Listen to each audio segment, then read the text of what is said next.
Evening प्यारे बच्चों, मैं हूं आपकी एजुकेटर पूर्णिमा और हम करेंगे वर्कशीट नंबर 33। सब्जेक्ट आपका सामाजिक विज्ञान है, कक्षा है आपकी 7वीं और वर्कशीट है 12 फरवरी की।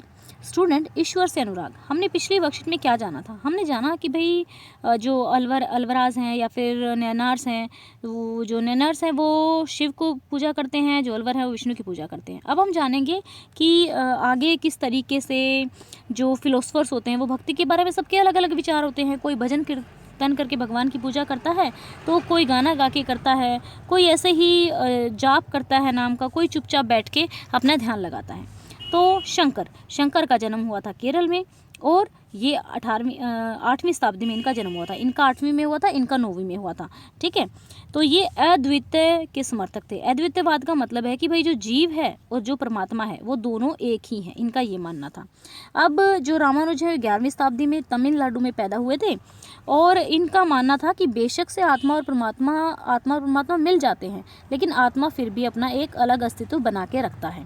ठीक है, फिर इन्होंने ये शिक्षा दी कि ब्रह्मा जो एकमात्र है वही परम सत्य है और निर्गुण है, उसका कोई गुण नहीं है, उसका कोई आकार भी नहीं है। शंकर ने हमारे चारों ओर के संसार को माया बताया। उन्होंने कहा जो माया है उससे हमें छुटकारा पाना चाहिए और हमें संसार का त्याग करके हमें ज्ञान की ओर बढ़ना चाहिए और मोक्ष प्राप्त करने के लिए आगे बढ़ना चाहिए। तो ये कहते हैं कि ये विष्णु भक्त अलवरा संतों से बहुत प्रभावित थे। इनका मानना है कि विष्णु के प्रति अनन्य भाव जगाने से भी इंसान को परम आनंद प्राप्त होता है और मुक्ति मिल सकती है। रामानंद के जो ये सिद्धांत हुआ, जो विष्णु को लेकर वो प्रसिद्ध हुए, तो ये उत्तर भारत में भी काफ़ी विकसित हुई। तो स्टूडेंट्स, अब बसवना का वीर शैव्यवाद में क्या था कि तमिल भक्ति आंदोलन और मंदिर पूजा के बीच के संबंध के परिणाम स्वरूप जो प्रतिक्रिया हुई वह है बसवना और अल्लम्मा प्रभु और अक्का महादेवी जैसे साथियों द्वारा प्रारंभ हुई। इसको वीर शैव आंदोलन के रूप में जाना जाता है। यह आंदोलन 12वीं शताब्दी के मध्य में कहाँ हुआ था? कर्नाटक में।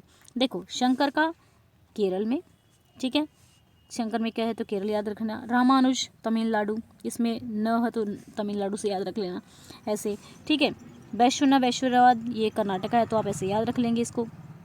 अब ये जो थे जातिवाद और ब्राह्मण जो जातिवाद को मानते थे, नारी के साथ अच्छा व्यवहार नहीं करते थे, तो ये उनके विरुद्ध थे। ठीक है, वे सभी प्रकार के कर्म कांड और मूर्ति पूजा के भी विरोधी थे। अब दर्शन क्या होता है? जीवन के बारे में जानने के लिए जो विचार रखे जाते हैं, उनका जो अध्ययन किया जाता है वो दर्शन शास्त्र कहलाता है। और जो इनकी इच्छा रखता है, दार्शनिक शब्द फिलोसफी शब्द से आया, जिसका अर्थ है ज्ञान से प्रेम करने वाला। ठीक है, कर्मकांड पूजा या गादी से संबंधित धार्मिक कर्मों को कर्मकांड बोलते हैं। तो अब आपको क्या करना है? शंकर और रामानुज के विचारों के बारे में कुछ पता लगाकर प्रयत्न करना है। तो यहीं से लिख लीजिएगा कि जो शंकर हैं वो केरल में पैदा हुए थे, वो अद्वितीयवाद को मानते थे, और रामानुज जो थे विशिष्ट अद्वितीयवाद को मानते थे। और ये यहाँ तक 2-2 पॉइंट, इसके भी 2-2 पॉइंट यहाँ पर आप लिख लेंगे इसके। ठीक है, फर्स्ट एक्टिविटी में भक्ति के बारे में आपके अपने विचार लिखिए। तो देखिए, आपके खुद के विचार लिखने हैं कि भक्ति क्या होती है। तो कुछ लोग हैं जो पूजा करते ही नहीं हैं, कुछ लोग ऐसे हैं जो भगवान को ही नहीं मानते हैं, कुछ लोगों का मानना है कि जो भक्ति जो है सिर्फ अच्छा कर्म करना है। तो आप लिख सकते हैं जो भी आपको अच्छा लगता हो, है ना, तो वो आपको खुद लिखना है यहाँ पे, या फिर अपने पेरेंट्स से पूछ के आप लिख सकते हैं कि भक्ति क्या होता है। सबका अलग अलग होगा ना, क्योंकि एक रिलीजन का डिफरेंट पर्सपेक्टिव होता है। तो चलिए, शंकर किसके समर्थक थे? शंकर अद्वितीयवाद के समर्थक थे। तो ये लिख लेंगे, ये देखिए यहाँ पे शंकर अद्वितीयवाद के आंसर लिखा हुआ है, फर्स्ट अद्वितीयवाद के समर्थक थे। रामानुज किनसे बहुत प्रभावित थे? रामानुज अलवरा संतों से प्रभावित थे। वीर शैव मत के समर्थक कौन थे? वीर शैव मत के समर्थक कौन कौन थे? तो यहाँ लिखेंगे बासवन्ना और उनके साथी जैसे अल्मा प्रभु और अहकमा देवी वैश्यवाद के समर्थक थे। ठीक है, इस तरीके से आप आंसर लिख लेंगे। फिर चलते हैं हम, जाति के प्रति वीर शैव का दृष्टिकोण कैसा था? तो उनका दृष्टिकोण, वो विरोधी थे। वीर शैव ने सभी मनुष्यों को समान माना है और जाति के बारे में ब्राह्मणवाद के विचारों और महिलाओं के प्रति भेदभाव के खिलाफ दृढ़ता से विरोध किया है कि भाई जो भेदभाव किया जाता है उनका, वैसे सभी मनुष्य को समान मानते थे। और जो ब्राह्मणवादी विचार थे और महिलाओं के खिलाफ जो भेदभाव होता था उनके वो खिलाफ थे। ठीक है, नेक्स्ट क्वेश्चन है, अद्वितीयवाद और विशिष्ट अद्वितीयवाद किस प्रकार भिन्न है? तो अद्वितीयवाद में क्या है बच्चा? अद्वितीयवाद में कहा है आत्मा और परमात्मा दोनों एक है, लेकिन विशिष्ट अद्वितीयवाद में कहा है आत्मा परमात्मा से मिलने के बाद भी अपनी सत्ता अलग से बनाए रखती है। ठीक है, उसका वजूद जो होता है, ऐसा नहीं है कि आत्मा परमात्मा में मिलने के बाद अलग हो जाता है।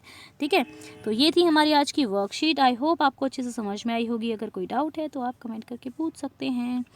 बाकी चैनल को सब्सक्राइब कीजिएगा, वीडियोज़ को लाइक कीजिएगा। Thank you, have a nice day, may God bless you.